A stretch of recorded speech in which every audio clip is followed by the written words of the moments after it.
थी, पर उसी वक्त कोई चीज नीचे गिरती है और उससे वहां पर आवाज होती है और वो आवाज सुनकर एक एलियन वहां पर आ जाता है।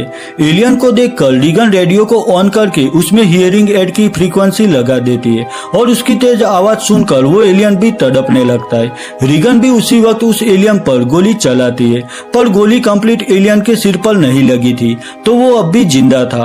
अब वो एलियन रीगन की ओर ही आगे बढ़ रहा था और यहाँ रीगन का मरना तय था, क्योंकि एलियन ठीक उसके सामने खड़ा था। पर उसी वक्त उस एलियन के सिर के चिथड़े उड़ जाते हैं, क्योंकि वहां पर एमेट आ चुका था और उसी ने पीछे से गोली चलाकर उस एलियन को मार डाला था। अब रीगन और एमेट वहां से भागने लगते।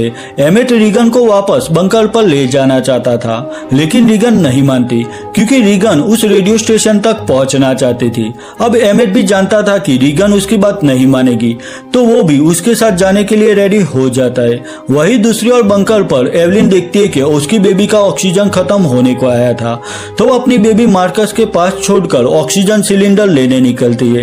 एवलिन एक ग्रोसरी शॉप में आकर 2 ऑक्सीजन सिलेंडर और बाकी जरूरी सामान ले लेती है। वही मार्कस भी बेबी को अपने साथ लेकर बंकर के कंपाउंड को देख रहा था कि वहां पर और क्या चीज है।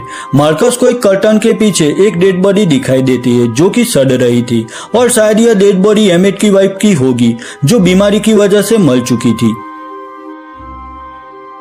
उस डेड बॉडी को देखकर मार्कस डर जाता है और वापस बंकर की ओर जाते हुए वह नीचे गिर जाता है, जिससे वहां पर आवाज होती है। मार्कस अब वहां से फौरन भागते हुए उस बंकर में चला जाता है। मार्कस ने एमेट का वो रेडियो भी अपने साथ ले लिया था। एक एलियन भी आवाज सुनकर वहां पर आ गया था। बंकर में उस बेबी को लगाया गया ऑक्सीजन भी अब खत्म होने वाला था। दूसरी ओर एमेट और रीगन उस स्टेशन पर आ चुके थे जहां से वो रेडियो सिग्नल आ रहे थे। दोनों वहां से आगे